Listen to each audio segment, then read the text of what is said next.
Oh yes, welcome back to my channel ya. Kita lanjut lagi pembahasan kita peluang usaha yang ada di pedesaan ya teman-teman. Ya saya memang akhir ini sering membuat konten di luar ya teman-teman. Ya untuk menyegarkan pandangan kalian ya teman-teman, untuk menyegarkan pandangan saya juga, dalam artian kita bisa melihat keindahan ciptaan Tuhan ya teman-teman. Nah tapi ngomong-ngomong tentang peluang usaha, apa sih yang bisa dijadikan uang ya teman-teman di pedesaan? Karena memang nggak bisa dipungkiri kalau misalnya kita di pedesaan itu nyari uang ya bisa dibilang ya gampang-gampang susah. Kalian bisa lihat itu ya teman-teman. Nah itu ada beberapa padi, biasa digunakan untuk menanam padi dan palawija teman-teman. Nah itu bisa kita jadikan ide usaha. Ide usaha apa mas? Nah kalian bisa membuat bibit padi atau bibit albesiah seperti ini teman-teman. Ini albesiah yang udah besar ya.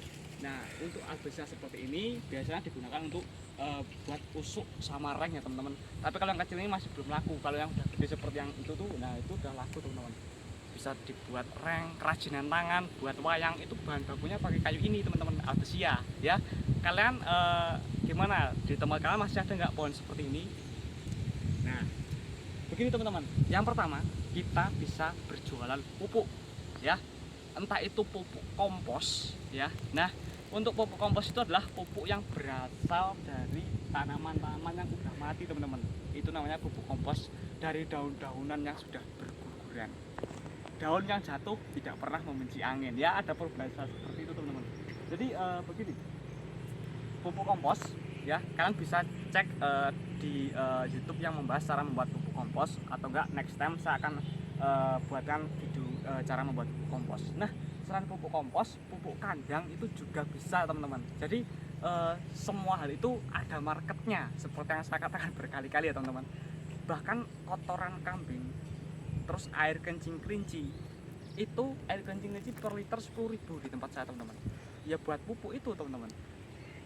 Terus entil atau kotoran kambing itu juga buat tanah itu subur teman-teman. Jadi itu pun laku dijual seperti itu teman-teman. Jadi bahkan saya dulu teman-teman ya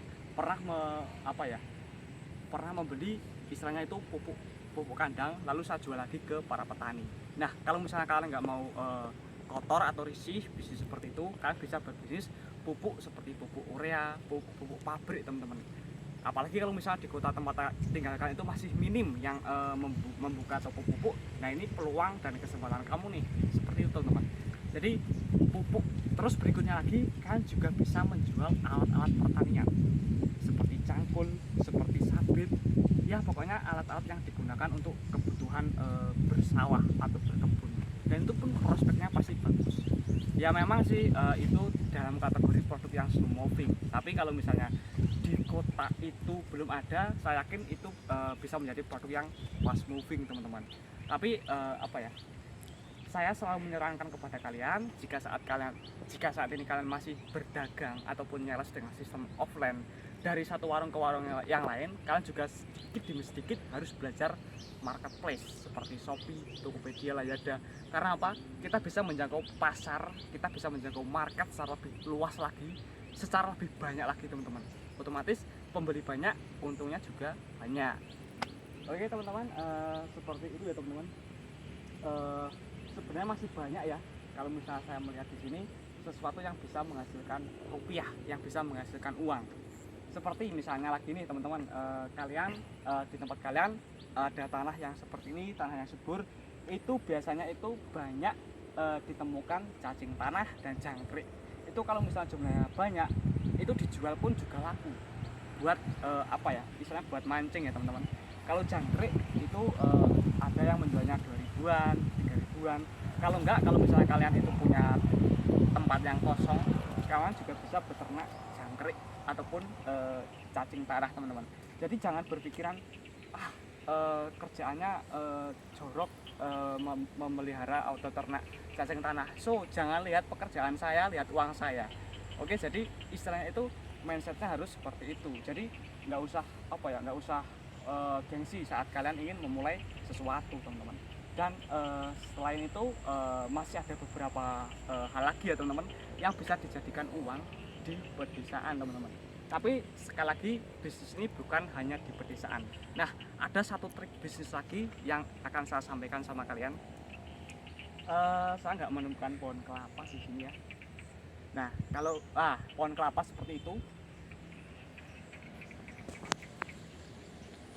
ya, itu adalah pohon kelapa ya teman-teman. Pohon kelapa itu pun juga bisa menghasilkan banyak uang untuk kita. Yang pertama, kita bisa membuat ketupat, ya. Kita bisa berjualan janur ya teman-teman. Janur, terus kita bisa buat daunnya itu kita buat sapu lidi teman-teman. Satu ikatnya di tempat saya kalau kita store sama warung itu 7.000, warung jualnya 10.000. Kita nggak modal loh teman-teman, asal kita ngomong sama yang punya pohon kelapa, le njaluk garake le, atau bahasa Indonesianya bos, atau apa ya, Pak, boleh nggak minta daun pisangnya, maaf, daun kelapanya. Itu kita bisa gunakan untuk membuat sapu lidi, kita jual ke toko-toko ataupun secara online. Karena di kota itu juga saya waktu di Jakarta itu saya nyari pohon pisang sama pohon kelapa itu saya nggak menemukan teman-teman, susah sekali. Saya ketemunya itu di daerah Bogor, orang Bogor komen, orang Bogor ya. Jadi orang Bogor ya, saya waktu itu terinspirasi satu hal teman-teman. Jadi ada orang yang berbisnis cuma jualan daun pisang kayak gitu teman-teman. Nah, daun pisang kayak gitu tapi yang bagus ya teman-teman. Nah, itu dia dijual, marketnya itu adalah dijual di angkringan, di lesehan, restoran. Dia menguasai pasar se-Jabodetabek ya, nggak semuanya, tapi rata-rata setiap di Jabodetabek pasti ada andil dia, pasti dia menyuplai beberapa resto. Nah, dari situ pun mereka bisa membeli mobil. Waktu itu yang menarik gini teman-teman, saya bertanya sama orangnya, bos, ini mobil BMW, ngapain di dalamnya dikasih daun pisang? Nah, jawabnya simpel, loh, saya beli BMW dari jual daun pisang ini. Nah, jadi waktu itu mindset saya langsung berubah seketika. Ternyata untuk sukses itu sebenarnya itu kita hanya perlu jeli mengamati peluang apa yang bisa dijadikan uang, seperti itu teman-teman. Nah, iya, saya hampir lupa. Jadi kita bisa nih misalnya belajar harga ya. Di sini misalnya pohon kelapa harganya Rp5.000. Saya ambil contoh di kota Indramayu harganya Rp10.000. Nah, kalau misalnya saya jual satu kelapa ke sana, untung saya Rp5.000 teman-teman. Nah, kalau misalnya saya bisa mensuplai 1.000 kelapa, untungnya berapa? 5.000 kali 1.000. Nah, tapi kalau misalnya kalian ingin berbisnis keluar kota seperti itu, kalian gunakan yang namanya kuantitas yang banyak. Karena kalau misalnya kita cuma mau jual 10 kelapa, kita ke Indramayu, dari kota ini ke Indramayu, ya itu namanya kalian nggak tahu hitungan teman-teman. Karena buat ongkosnya berapa, buat makannya berapa. Nah, kalau kita membawa 1.000 kan, nanti keuntungannya masih bisa kepotong kepotong buat bensin, transportasi, buat makan, buat rokok, kita masih bisa untung seperti itu. Bisa pohon kelapanya, bisa pohon kelapa mudanya. Apalagi di Jakarta, kelapa muda harganya luar biasa teman-teman, 15-20 ribu teman-teman. Kalau di tempat saya mah tinggal naik, udah bisa menikmati kesegaran pohon kelapa teman-teman. Oke, itu hanya sebagai example. Kelapa hanya sebagai example. Banyak sekali hal-hal lain yang bisa dijadikan uang selain pohon kelapa. Bisa pohon mangga, bisa buah-buah yang lain teman-teman. Ya, yang penting seperti itu sih, kita harus bisa memanfaatkan, kita harus bisa jeli mengamati peluang. Sekali lagi, jangan pernah kita itu menyerah dengan dengan keadaan kita seperti itu teman-teman. Jadi banyak kok usaha yang bisa kalian lakukan untuk menghasilkan rupiah, khususnya yang berada di pedesaan. Jadi jangan lupa share video ini ke kerabat kalian, ke teman-teman kalian, ke sosial media yang kalian miliki, supaya banyak orang yang bisa terinspirasi juga sama video ini.